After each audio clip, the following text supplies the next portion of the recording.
Now I'm sitting in Asheville, North Carolina Ooh, at a Asheville. conference. Nice. Great. And then, well, that's great. And then, Mr. Daybell, you are up in Franklin County. I'm normally in Franklin County. I'm actually down in Manchester today at a conference. Okay. Well, we're thrilled to have both of you with us. We have a really interesting bill before us, being referred to as the BOCES bill. And we're told that you both can give us some insights, some ideas around the bill. And if you don't mind, Mr. Daybell, I'm going to start with Mr. Olson, because Mr. Olson, I believe you have one of these in Wisconsin, correct?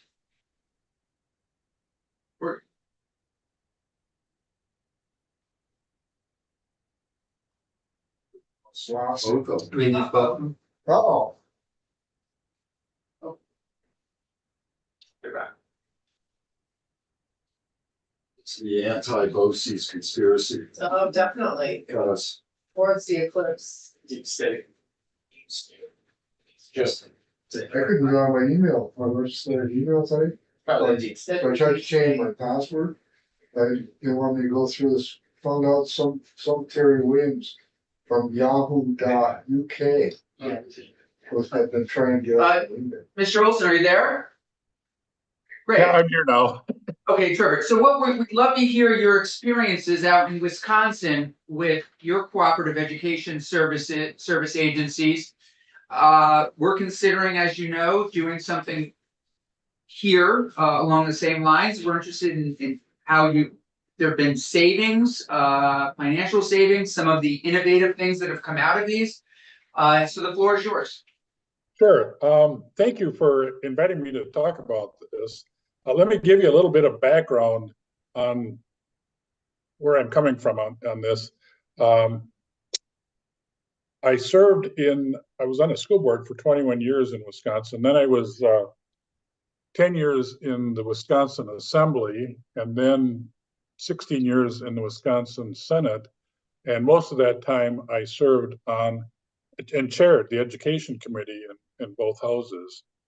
So I did that. I've also been the vice chair of ECS. You're familiar with that organization in Denver? Education Commission of the States? Oh, sure. Yes, thank you. Yeah, I was vice chair of that. And then I was co-chair of NCSL's Education Committee for a term. So I've been involved in education for a long time. And at the present time, I'm the liaison for CSN, which is CESA Statewide Network. We call them CESAs in the state of Wisconsin, and there's 12 of them. And my job is to facilitate the 12 of them when we meet. Also to, I'm the liaison between the Department of Public Instruction. I meet with the deputy superintendent every 2 weeks, dealing with the education issues that we have. We do a lot of, in Wisconsin, we do a lot of contract and grant work for the department on things that they need to have happen in schools. And we also work with the department on the federal grants they get, because there's money that winds up to schools, but the CESAs in our case, BOCES in yours, are the intermediaries that get that work done.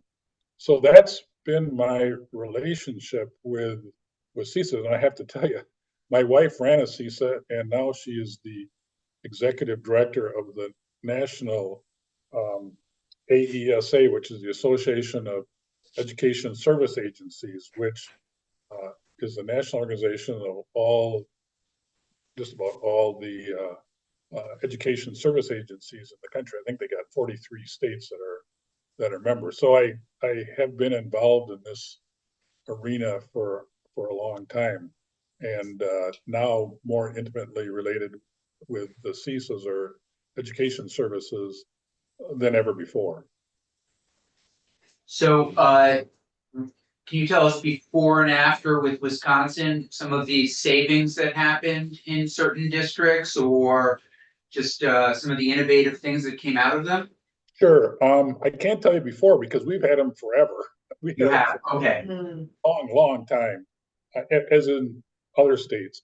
And really, when I look at CISAs and savings, CISAs or intermediaries or whatever you want, BOCES in your state, if you do this, there's money to be saved for sure. Because what happens in a lot of small districts or medium-sized districts, they don't have enough students to have a full-time, let's say, speech and language person or O&M, orientation and mobility, or speech teachers, or oh, right now we have one CISA in Wisconsin that started out with one person doing bookkeeping for schools. Now they got 22 that help school districts do payroll and things like that. So it really helps schools that need folks but don't have enough work for a full-time one.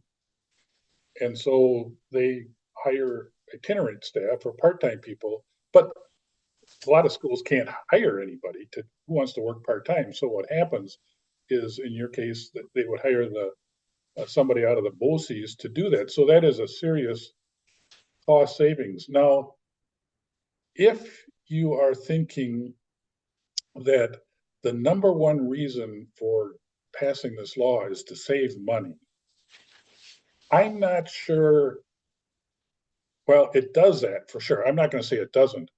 But what it really does is it deals with equity and gives small districts that aren't like large districts that have a number of, school psychiatrists or psychologists or Right. like I said, those different professions. It's equity so that small districts can hire what they need to help kids. So it's two things. Like I say, it saves money, but it also provides services that kids need that wouldn't be able to have if there was not a agency like this. That's what I really see the big thing. That's great. That's terrific. We have a question here from Senator Gulick. I have a quick question, Mr. Olson. Thanks for testifying. We've gotten a lot of positive feedback and testimony around the potential for BOCES. Do you or have you experienced any negatives, or do you know of any negatives that come with this kind of structure? The only thing that happens, and I'll tell you a little bit about Wisconsin, because we don't, the state gives the CISAs no money. In fact, when I was in the legislature, we stopped giving them, and it was only like $12,000, which is really nothing for a multi-million-dollar organization, each one of them. And so they're fee for service. And the only thing that happens, and it isn't negative to the system, but we have some executive directors of some of the CISAs that, when they get, they're singing for their supper. So they go out in other people's areas and try to sell services. And it ticks off the guys. It's like, those are my schools. We can provide that. Right. You don't. And so I worked out an agreement with them that if you're going to do this, you just need to go and tell them what you're looking to do in their district and let them know ahead of time and things like that, because otherwise you go in there and then their school superintendents call up the administrator and say, don't we provide that service? Don't you do that? And Right. so I was just gonna say, I think we're thinking that our state is small enough that each BOCES would provide a completely different service. So we wouldn't have that like potential cross-pollination. right. If you look at it, your BOCES, the bosses and the directors of the BOCES are really the school district. And Right. if you as a school superintendent say, you know what, I need this person or I need this help, they can go to their BOCES and say, can you provide me this service? This is how much I need. Can you do this for me? And that's really what it is. Honestly, I don't really see any downside of this situation because, as I said, the school districts are really in charge of what goes on. And they, um, in our instance, we call them cooperatives, cooperative education service agencies. And so the owners of the CSIS are the school districts, and the superintendents then contract with the CSIS for services. And so if you have good administrators, which honestly, people in this position are usually pretty good, they're wanting to make sure that their schools get the services they need. Because if you look at the name, it's service. All of them have service in their name, and they're really providing services to their school. Great, wow, thank you, that's great. That is great. Any other questions for Mr. Olson? We're got another witness. This has been very helpful, Mr. Olson. I think it's confirmed a lot of the positive testimony. Please, Senator Williams. What'd you say CSUS stands for again? Cooperative Education and Service Agency. That's what we call them. Yeah. The only thing, can I throw, and I don't want you to amend your bill because I want it to pass, but in Wisconsin, the legislature determined the CISA areas. And so they said, these schools will be in CISA 1, these will be in CISA 2. I notice that you are sort of saying, you know, if a couple of school superintendents get together and decide we want to form a BOCES, they can agree to do that. The only thing I'm concerned about, please don't change the bill, please just pass it. But I'm concerned that all the school districts in your state will be included in a BOCES, because I see you only have 7, and have a maximum of 7. And from what I understand, you got 80 union high schools, and you got a lot of K-8s, I'm thinking, underneath that, correct? And so you got a lot of small school districts. So I just think it's important that you make sure that the state is covered, because I wouldn't want any school district in your state to be left out in the cold and not included in BOCES someplace. Right. That's just my thing. Thank you. We appreciate that. We have any other follow-up questions, we will be in touch, but we very much appreciate you taking the time and sticking around. Good to see you. Yeah, good to see you, and good luck, folks. I really appreciate this opportunity. Thank you. Thank you. Mr. Daybell. Good to see you. We have just a short bit of time before we move to our fiscal analyst, but we're wondering if you have any pressing comments, concerns about H630? Sure. I've got a few suggestions, and it's in the written testimony as well. For the record, I'm Morgan Daybell. I'm the president for the Vermont Association of School Business Officials, and I'm also the business manager for Franklin Northeast Supervisory Union. And I have not discussed this bill with either of my boards or my VASBO colleagues. So this is really testimony that's coming from me and my opinions. I'll point to an experience we had up here. Over the last several years, we had seen dwindling availability for some of our neediest students to find placements in alternative programs. Those programs were either closing up shop completely, or they were in such demand that they were not taking the neediest of our kids. And so we built an in-district program that has been running fairly successfully, both in terms of saving us special ed costs, but also making the transition between our gen ed regular schools and this alternative program a little easier for those kids. As soon as we opened the doors for that, our neighboring districts were asking us if they could send their kids to us, and it was pretty easy for us to say, you know, the barriers with the governance structure in Vermont are just such that we can't do that. My suspicion is that under a BOCES model, we could have started that process with a group of supervisory unions and done that if we thought it would have been beneficial. A few changes that I would love to see in this bill before it's passed. The first, Mr. Olson kind of tipped this up, is what will happen if there are 8 or 10 or 12 groups of people that want to come together and form a BOCES? Is that going to be the first 7 out of the gate get the approval, or is that going to be the legislature picking the 7 that go forward, or the agency?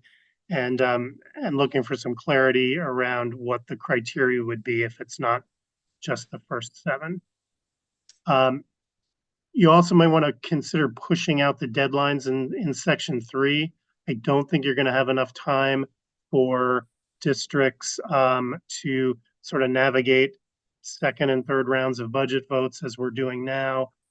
Going into our first year of Act 127, I think our second year of Act 173, and really needing to do the work with first the local boards, then the supervisory union boards in my district, and then start reaching out to the regional partners and kind of go through a pretty deliberative process that I think was sort of what was envisioned under Act 46 as well.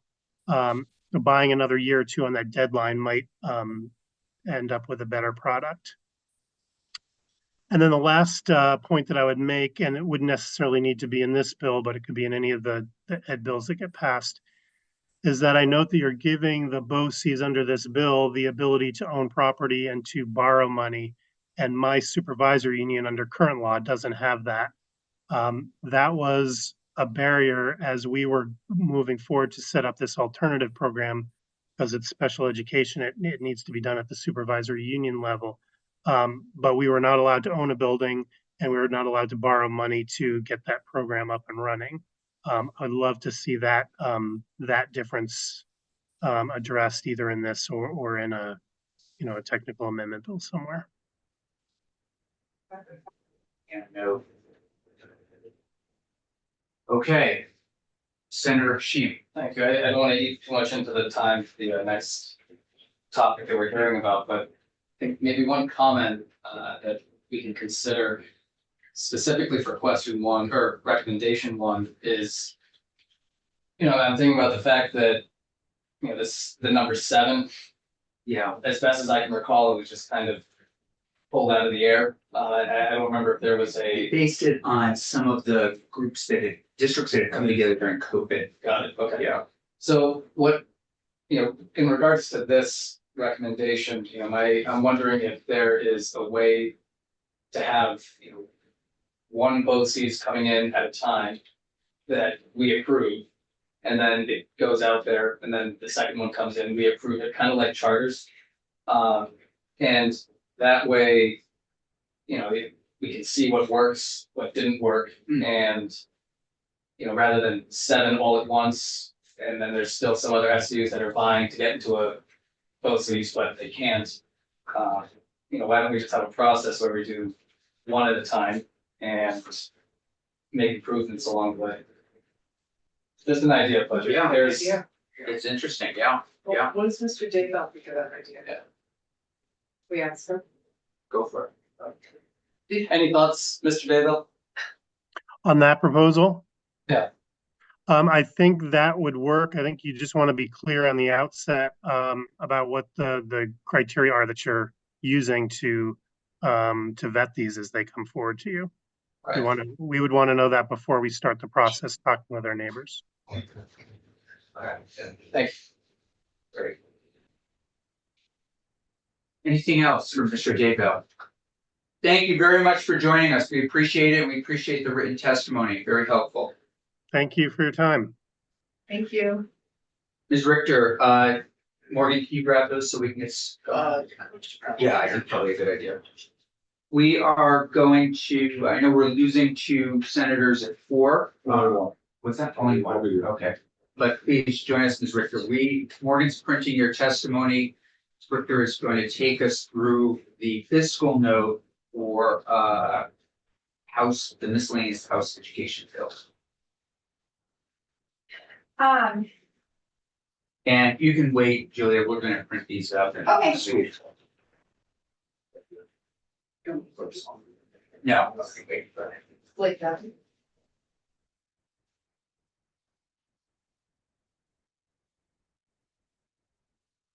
So like this work.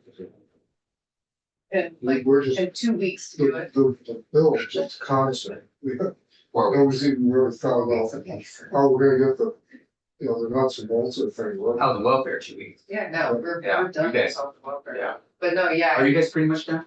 well, no, not even close, but we're Oh, down to right, 2 yeah. weeks. Yeah, it's kind of like housing, we need it now, Yeah, not 2 years from now, right. so. But I Okay. We'll probably make this side presentation. I think because afternoon committees get cut off a lot because of board time. Well, the afternoons are money, the other 2 of them are money, 3 of them are money. And that's where a lot of the fun work is gonna be done. So we're not gonna, so we off. Yeah, we are gonna keep it. Yeah, so we'll cover opposite institutions. That's a paradigm shift. I think every committee chair in this town should be on the appropriations or finance. Ooh, nice. So I think they're not. You get tear. Yeah. Yes, I think No, I mean, twice seriously, in a row. Yeah, I think that's a really good idea. You need a copy or you good? I'm all set. You're right, all right, so the floor is yours, thank you, our last bit of work for the day, got about 15 minutes, Sure. thanks. So for the record, I'm Julia Richter with the Joint Fiscal Office. Nice to see you all.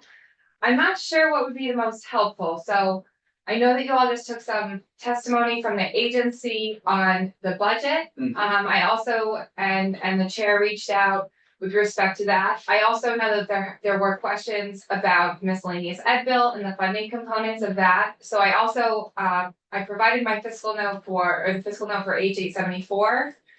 That's a great spot to start. To you all today because it intersects with the budget. With the budget, and I would say the other part, Ms. Richter, is we are asked, hopefully tomorrow afternoon, we'll have greater clarity from the agency. It wasn't the best presentation, I'll be frank, if you're trying to convey where we're at, where they would like us to be. It was a bit of an overview, but hopefully we'll have greater clarity in terms of their needs tomorrow. Okay. So this would be helpful. Okay, sure. So I will, I can certainly walk through this. You've had a walkthrough of the bill with Yeah, the we've had council, testimony. right? Okay.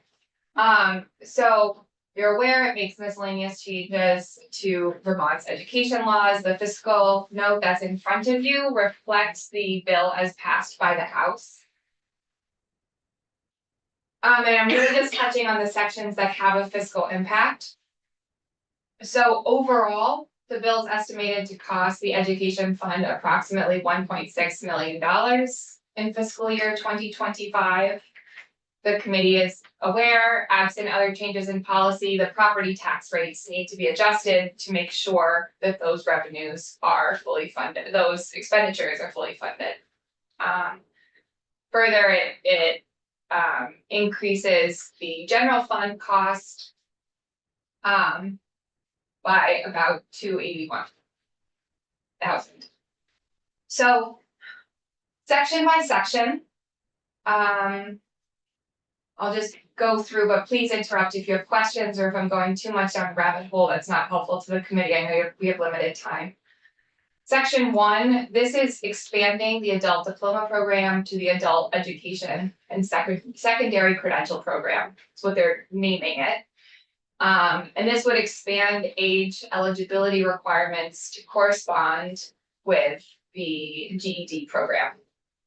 Right, so in some ways, sweeping, it also corresponds with the eligibility criteria of the high school completion program, which is also repealed in the bill. So repealing the high school completion program and expanding the eligibility of the adult diploma program to sort of match that eligibility criteria. Right, so expanding eligibility increases the cost of the program because there's an expansion of eligibility, so more students, right, increasing cost. Then section 2 repeals the high school completion program. So this repeal of the program corresponds with savings of 1.9 million. And then section 3 of the bill, this is adjusting the funding split. of the adult educate, what's now going to be called the adult ed and secondary credential program. To make it so that 40% of the program is being funded from the education fund and 60% of the program is funded from the general fund. Were you part of those conversations and so can you give us any insight as to why they've moved in this direction? I would recommend that you hear from a member of the House Appropriations Yeah. Committee, to talk to the rationale. Right. That Mark. Can I ask a Yes, question please. about this? So. As we allocate money toward this adult education and secondary credential program. And hypothetically, if Flexible Pathways is doing its work and more of these kids take advantage of Flexible Pathways, so there are fewer kids in this program. That means that money's not spent, right? And it comes back into our revenue. It would depend on I guess in short, probably. It would also depend on the AOE's budgeting practices, right? So if they have, if more funds are appropriated to them, those funds can be reverted to the ed fund, or they can say, well, we didn't expend all of these funds this year, but we're anticipating that these funds were appropriated for this purpose and we'll have that cost next year. Okay. Thanks. So yeah, so creating this funding split of 40% from ed fund, 60% from general fund.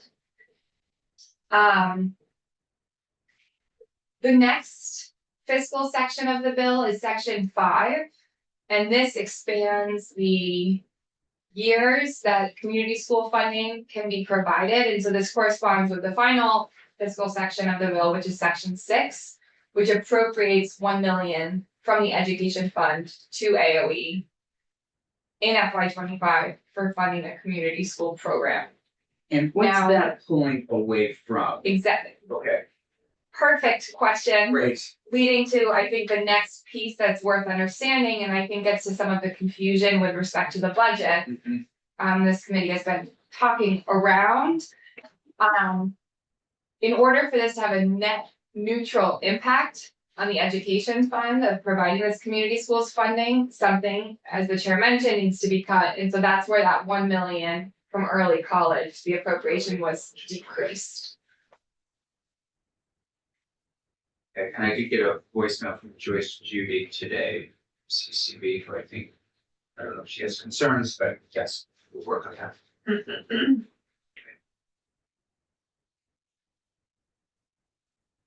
So I'm happy to answer any questions. I know Yeah, it's 4 look- o'clock. Yeah, I can talk about whatever would be helpful or head out. I mean, we're at this, speaking for myself, at this moment where we need a little bit more clarity from the agency. We have a good sense of some of our priorities, which are already in the budget. This is helpful. We'll hear, Senator Gulick brought up a good point. We should hear from House members, and you did as well, from House of Probes or House Ed, where they made some changes. We're under a time constraint because the budget's gonna be voted Tuesday. Hopefully we'll get it all done.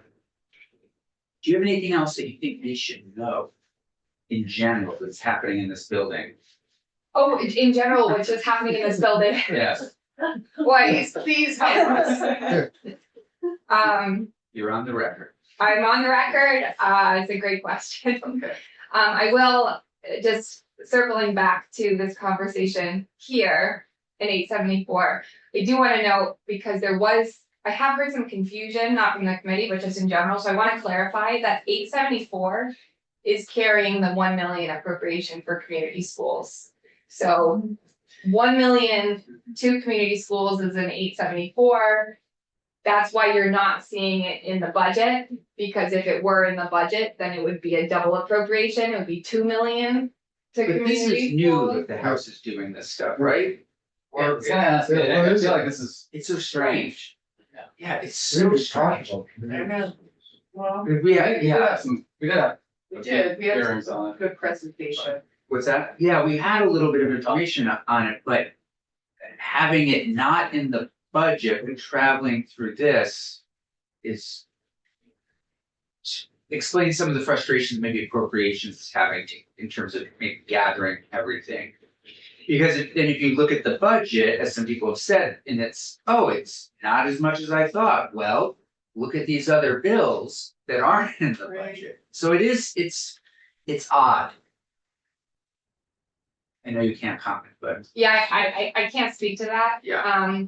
I will say just as I know the community is aware, but in case folks are watching online, the appropriation being in the bill will still appropriate those dollars. So whether it's in the budget or not, if the bill passes both bodies and is able to become law, the dollars can still be appropriated out of a bill that's not budget. That's what happened with universal school meals as well.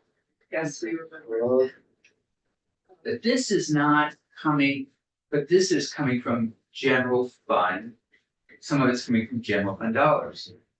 So, so only the appropriation, so this is why I was saying, like, when talking about the budget, we Yeah. also, the general, the education portions of the budget, we also kind of need to think about 874, because the general fund cost in 874 is being picked up in the budget. Mhm. What's not being picked up in the budget, because it's being included in the language, is the appropriation of community schools. That's a policy choice of where appropriations fall.